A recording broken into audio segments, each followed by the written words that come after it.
This is an update on the LG Signature Dual Fuel Double Oven Range. I've had it for 7 months, so now I have a little bit more background on it, so I can tell you a couple of the features that I think are good and some that are not as great. Okay, so with the dual fuel, it comes with gas as your cooktop and electric for your ovens. And I really like the electric oven, so and I like a gas cooktop, so that's why we chose this oven. So this comes with a few additional accessories. This is the cast iron griddle, and then it also comes with a wok ring. I would say I haven't really used the griddle much. I don't really need to because I have something smaller that I prefer that I just put right on here. But I just give you a good feel for how much space everything takes up. Here we've got the griddle in the middle. Put another griddle over here that's just like probably larger than a standard pan.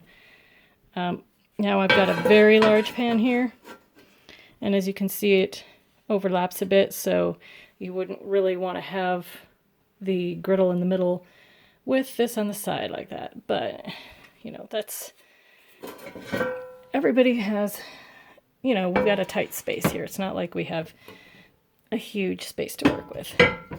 Also, I've heard complaints sometimes that the way that this is designed is not the greatest for smaller pots, and that's kind of true. If you set it to the side, it's going to fall over.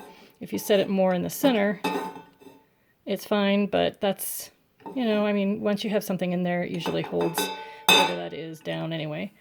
Yeah, so maybe that's not ideal, but it's not the worst thing in the world.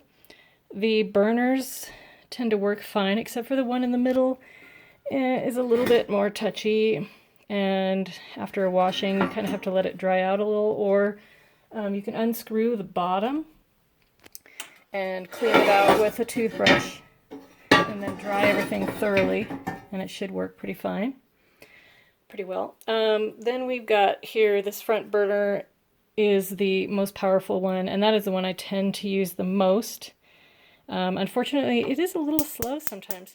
I've just, you know, okay, it started up pretty well, but you know, sometimes it's a little touchy, and you can be waiting a minute for it to finally start up.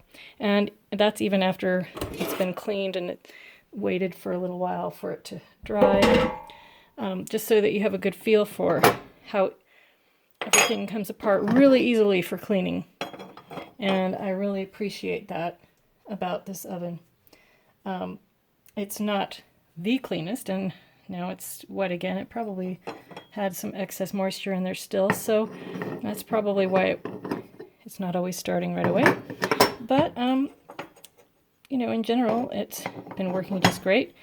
Everything's been great. The output is a lot better than my previous one, and I don't know if it's because the older one was just getting old and the tubes inside of it were you know, getting corroded or something, but this is definitely more powerful, even though it is just the standard 18,000 BTUs, and it's too hot to do rice, for instance. It's way too hot. You can't just, you have to use one of the other burners, and a lot of times this is our second favorite burner. I think this is a standard 9,000 BTUs. That one is our standard one, you know, for rice, to keep it on the low end, and then we're fine. So a few other things I guess I could mention is the other accessory that this came with, but it was shipped separately and a little later, is a ThinkQ speaker that you can use. It's got Google as its voice control, so you can hook it up with your Google app on your device and then connect, and you're great and to go. But I'm not using that feature. I'm not really interested in, and I just can't see myself wanting to start the oven remotely.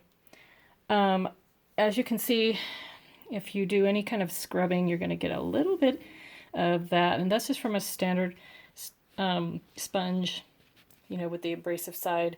So if you can avoid that, it's great. And most of the time I do avoid having to use that, and usually I don't need it at all, which is great. You can just wipe it up with the top of the sponge or a rag, and it's fine.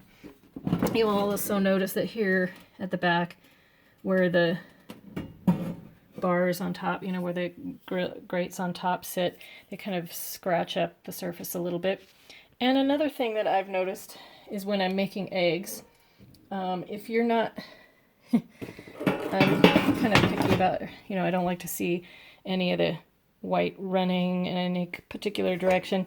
So if you have a big griddle pan like this, and you have it sitting on this little lip here, it tends to, or you know, it tends to come forward. And I have leveled out this, and I do notice that. So there's definitely a difference in the level of this to this end, and so it sits a little funny. But if I move it back a little bit, not as close to the edge, then it doesn't run forward. Okay, now let's get on to the front. The front panel, as you may even be able to see from here, is really hard to read.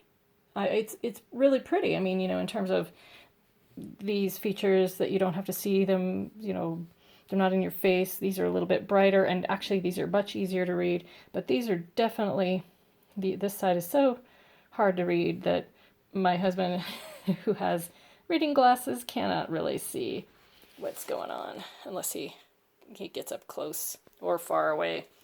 And then these tend to be fine. All of these settings are just fine. I've noticed, though, something that I cannot control.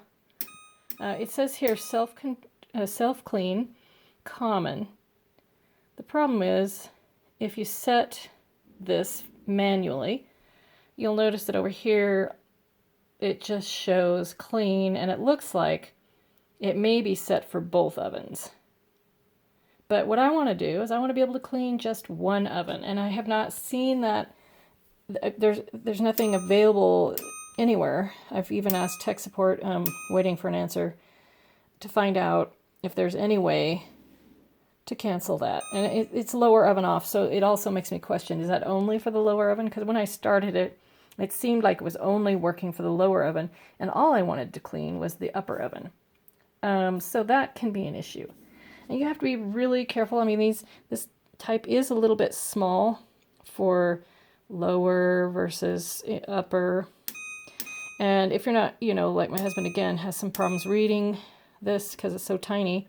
He's not sure which oven he's looking at, and he's having some issues with having to read this, but it works out fine. Because usually I take care of it, and then we don't have to worry about it. But anyway, so yeah, the other thing is you have to remember, you know, you turn everything off here, upper, lower ovens. You start here, and also the oven light comes on here. So when you've set it to, see right now, even though it says convection roast, it won't do anything. I have to actually move to get it to go to convection roast. Then right now you can see that it's in convection mode.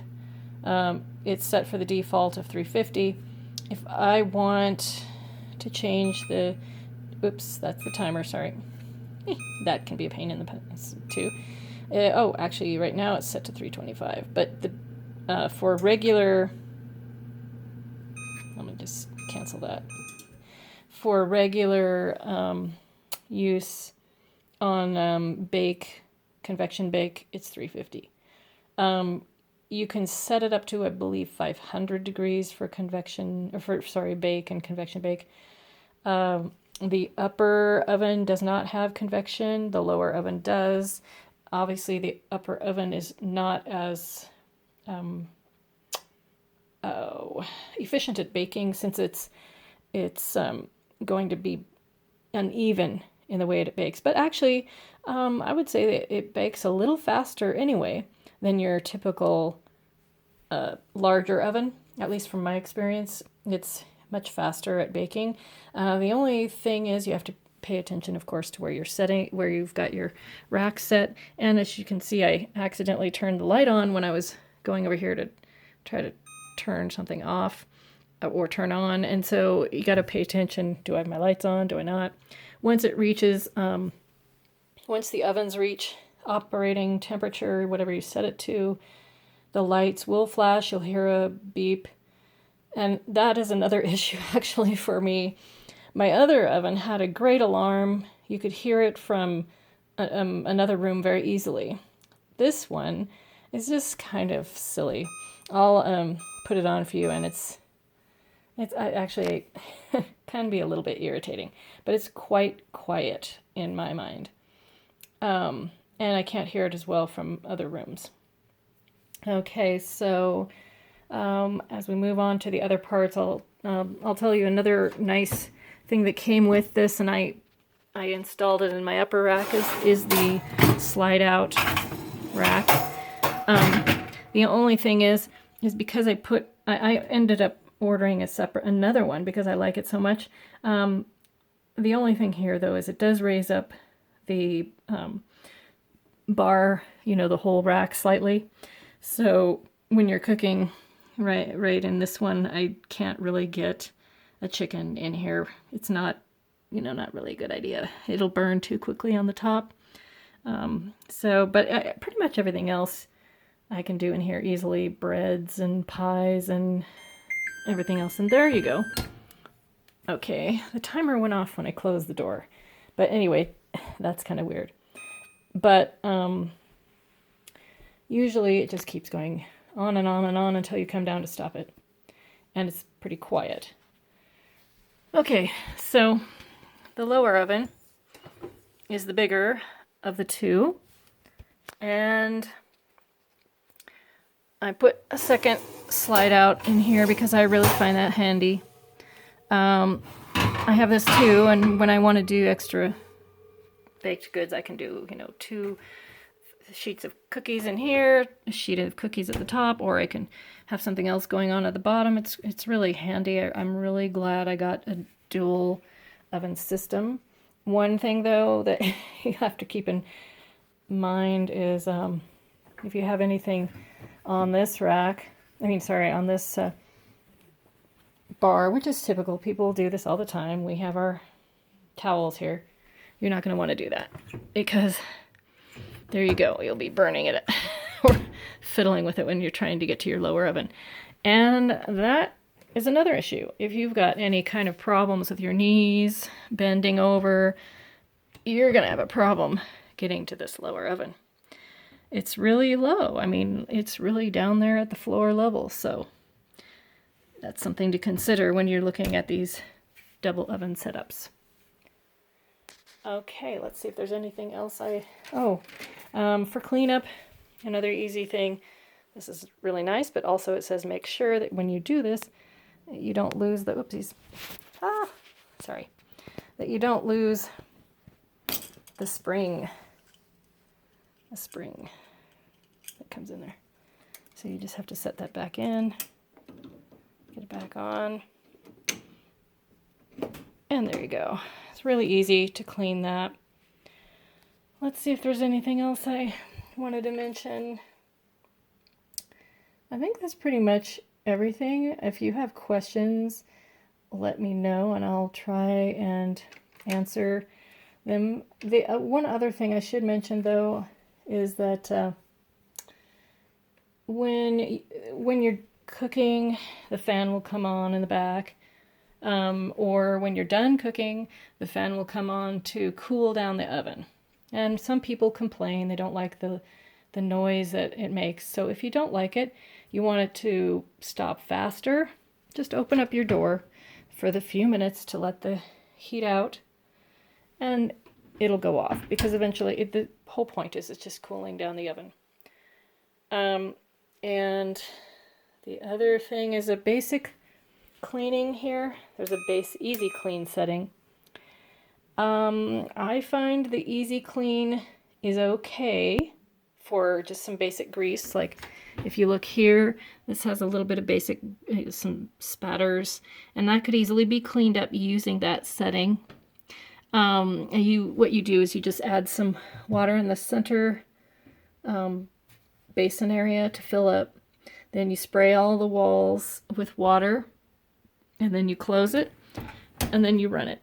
And it runs for about 10 minutes, and then after that, you need to wipe it up with a towel, and then or rag and sponge, and it works pretty well.